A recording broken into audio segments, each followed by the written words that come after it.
Hello friends, welcome to grow with Sivi. तो आप सभी का स्वागत है आपके अपने चैनल ग्रो विथ सिवी पर। तो आज की वीडियो हम देखने वाले हैं साइंस पेपर 2 की पूरी आंसर की। ठीक है, तो देखिए ये ऑफिशियल आंसर की नहीं है, आप सभी को पता है। मैं जस्ट आपको जो है कुछ आंसर्स मैंने गूगल से सर्च किए हैं, कुछ जो है एनसीईआरटी में मैंने जो पढ़ रखी है उसके बेस पर मैं आपको प्रोवाइड कर रही हूँ। ठीक है, तो कुछ क्वेश्चन में डाउट हो सकता है तो मैं वहाँ आपको बोल दूँगी।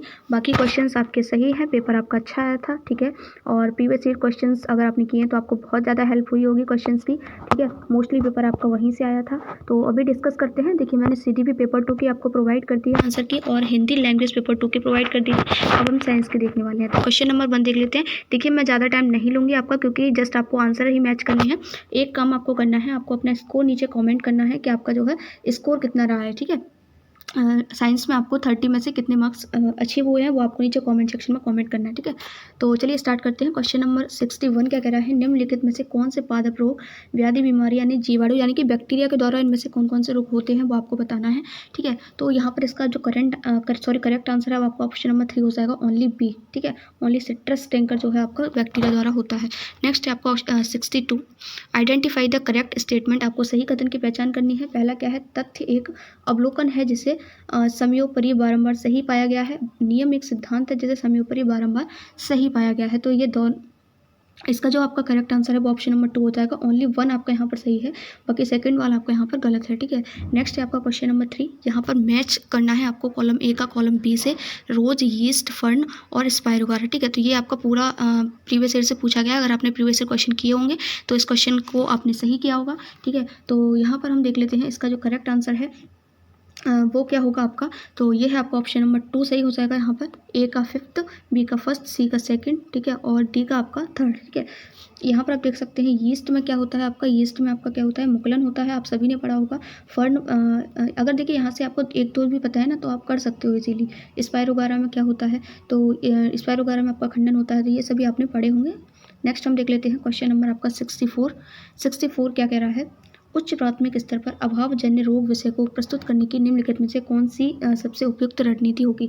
ये आपका साइंस पेडागोजी से पूछा गया है। तो इसका जो करेक्ट आंसर आपका ऑप्शन नंबर 1 ही है, सामान्य मानव संबंधी रोगों पर चर्चा करना। ठीक है, रोगों के बारे में डिस्कस करेंगे तभी तो हम जो है उसके बारे में रोग के बारे में हमें प्रस्तुत करना है, तो रोग के बारे में डिस्कस करेंगे तभी तो पता चलेगा ना। तो नेक्स्ट देखते हैं 65, उच्च प्राथमिक स्तर पर रासायनिक अभिक्रिया की अवधारणा से संबंधित विद्यार्थियों को परिचित कराने के लिए निम्न में से कौन सी अति उपयुक्त रणनीति होगी। यानी कि जो केमिकल रिएक्शन होती है उसका कॉन्सेप्ट आपको बच्चों को समझाना है, तो कौन सा सबसे बेस्ट होगा यहाँ पर वो बताना है। तो करेक्ट आंसर ऑप्शन नंबर 1 है आपका, उन रासायनिक अभिक्रियाओं पर चर्चा करना जिनका विद्यार्थियों ने उनके जीवन में संभावित रूप से अवलोकन कर रखा है। ठीक है, नेक्स्ट है आपका 66, एक गेंद को हवा में ऊपर की ओर फेंका गया है, वह अधिकतम ऊंचाई तक पहुंचने के बाद फेंकने वाले के पास वापस आ जाती है।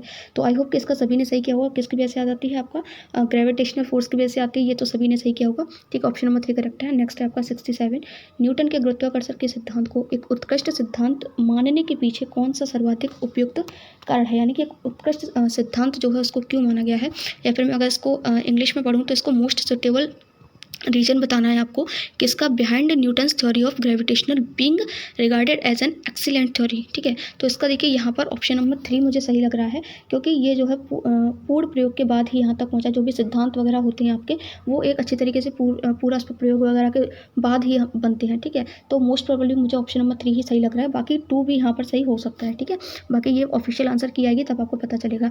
नेक्स्ट है आपका 68 क्या कह रहा है देख लेते हैं। जब ऋणात्मक रूप से आवेशित छड़ को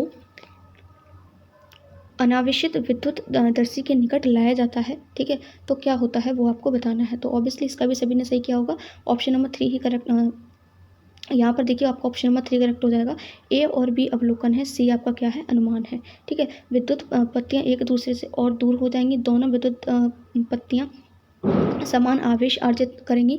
ये दोनों आपके क्या हैं, ये चीज़ आप कैसे पता करोगे, जब उसको ऑब्जर्व करोगे, अवलोकन करोगे तभी तो पता करोगे। ठीक है, ऋणात्मक आवेशों को विद्युत दर्शी पर हस्तांतरित किया जाता है, जिसके परिणामस्वरूप इसकी पत्तियां एक दूसरे से और दूर चली जाती हैं। तो ऑप्शन नंबर 3 जो है यहाँ पर इसका करेक्ट हो जाएगा। नेक्स्ट हम देख लेते हैं 69,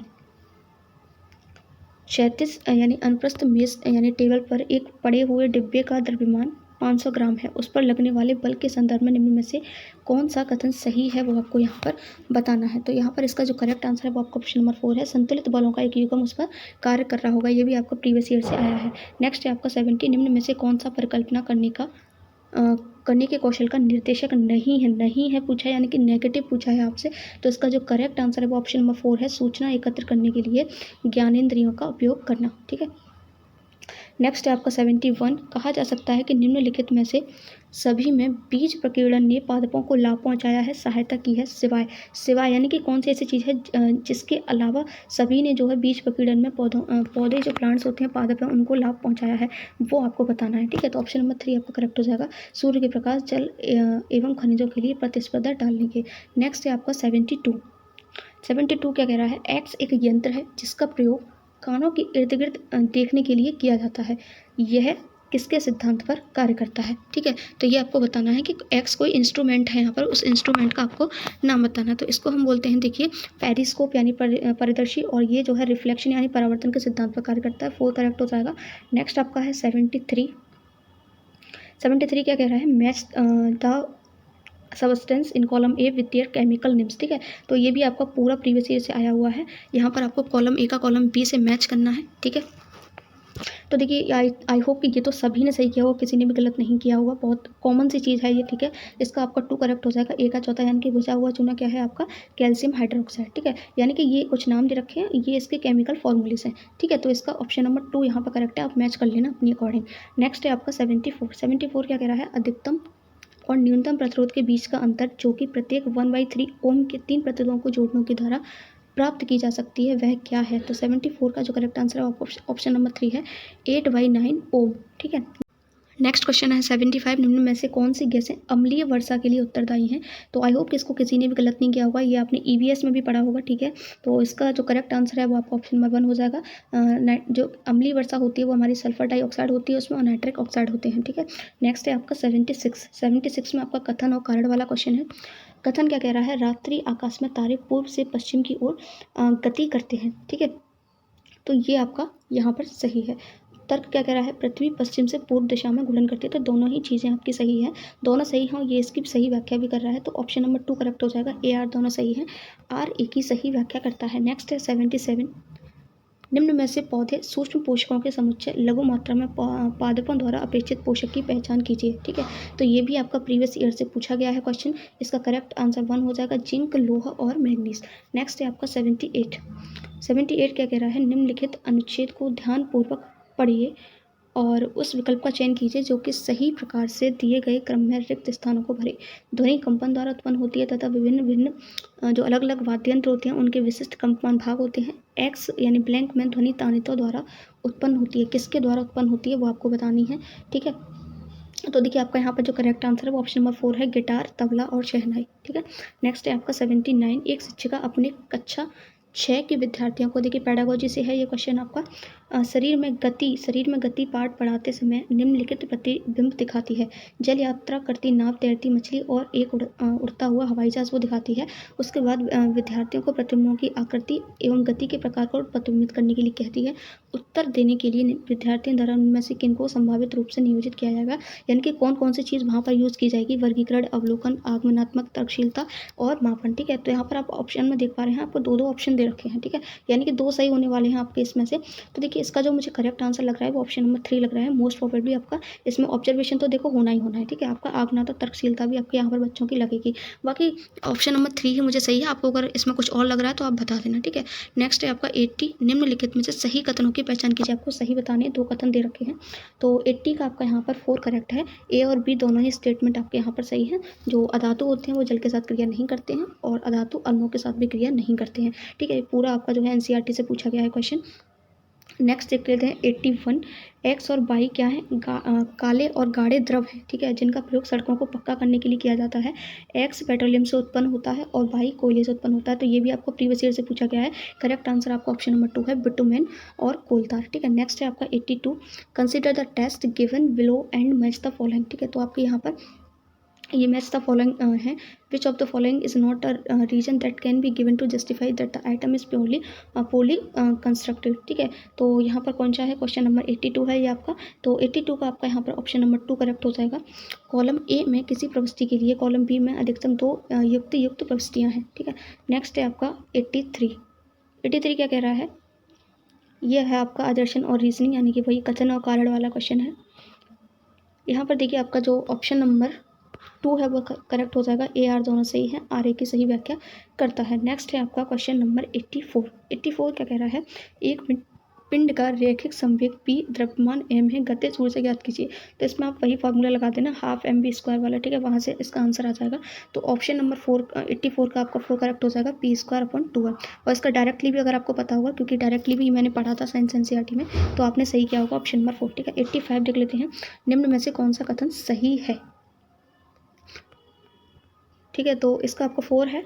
और नेक्स्ट हम देखते हैं 85 सही आपको बताना है इन चारों में से सही कौन सा है। ठीक है, तो इसका जो करेक्ट आंसर है वो है आपका ऑप्शन नंबर 2, खाद की अपेक्षा उर्वरक पोषकों के संबंध में अधिक समृद्ध होते हैं। ये भी क्वेश्चन आपको as it is previous year से पूछा गया है। ठीक है, नेक्स्ट है आपका 86 में क्या है, आपको कथन दे रखे हैं, S1 और S2 बताना है कौन सा सही है, गलत है, क्या है। ठीक है, तो 86 का अगर हम देखते हैं तो रेयन एक संश्लिष्ट क्या है, तंतु है। ठीक है, तो ये आपका यहाँ पर सही है। लेकिन स्टेटमेंट दूसरा क्या कह रहा है, रेयान को बिना किसी प्राकृतिक कच्चे माल के प्रयोग के बनाया जा सकता है, तो ये गलत है आपका। ठीक है, कच्चे माल के प्रयोग के बिना नहीं बनाया जा सकता है, तो ऑप्शन नंबर 3 करेक्ट हो जाएगा। S1 सही है, S2 गलत है। नेक्स्ट है आपका 87। देखिए, चैनल पर नए हो चैनल को सब्सक्राइब कर लेना, और क्लास अच्छी लगे तो प्लीज़ क्लास को लाइक जरूर कर देना। ठीक है, निम्न में से कौन सा शिक्षक द्वारा कक्षा में प्रदर्शन को कार्यान्वित करने के संबंध में वांछनीय नहीं है, यानी कि अप्रोप्रिएट नहीं है, नेगेटिव आपको बताना है। ठीक है, तो देखिए इसका जो करेक्ट आंसर है आपका वो आपका हो जाएगा ऑप्शन नंबर 2 हो जाएगा, कक्षा में कार्यान्वित करने से पूर्व प्रदर्शन का अभ्यास करना। ऑप्शन नंबर 2 आपका यहाँ करेक्ट हो जाएगा। नेक्स्ट है आपका 88 क्या कह रहा है, निम्न में से कौन श्रेष्ठ रूप से विज्ञान संहितवाद को बढ़ावा देता है, कथन की व्याख्या करता है। ठीक है, तो इसका यहाँ पर जो करेक्ट आंसर ऑप्शन नंबर 2 है, विषयनिष्ठ अनुभविक साक्ष्यों के आधार पर वैज्ञानिक दावे की वैधता को आंकते हैं। नेक्स्ट है आपका 89, निम्न में से कौन से कथन लोहे में जंग लगने के संबंध में सही है। ठीक है, तो लोहे में जंग लगने के बारे में सही कौन कौन सा है वो आपको बताना है। तो इसका करेक्ट आपका ऑप्शन नंबर 1 हो जाएगा। A B C तीनों ही यहाँ पर सही है, D आपका सही नहीं है। यह एक उत्क्रमणी प्रक्रिया है। ठीक है, तो ये एक उत्क्रमणी नहीं होती है, अनुत्क्रमणी होती है। ठीक है, एक बार लोहे में जंग लग जाए तो उसको वापस लोहा नहीं बनाया जा सकता है। ठीक है, तो नेक्स्ट हम देखते हैं 90, निम्न में से उन जंतुओं का समुच्चय कौन सा है जो सभी बाह्य निषेचन को दर्शाते हैं। तो ये आपका लास्ट क्वेश्चन है आज का, और ये आपने EVS में भी पढ़ा होगा। इसका करेक्ट आंसर हो जाएगा आपका ऑप्शन नंबर 1, मेढक, मछली और आपका स्टारफिश। ठीक है, तो ये थे आज की 90 क्वेश्चन, साइंस पेपर 2 के क्वेश्चंस। आई होप कि आपको अच्छे लगे होंगे। अपने फ्रेंड्स के साथ शेयर कर देना, और अपना स्कोर ज़रूर कमेंट करना कि आपका कितना स्कोर रहा। बाकी ऑफिशियल आंसर की आएगी तब देखते हैं। ठीक है, thank you so much for watching this video.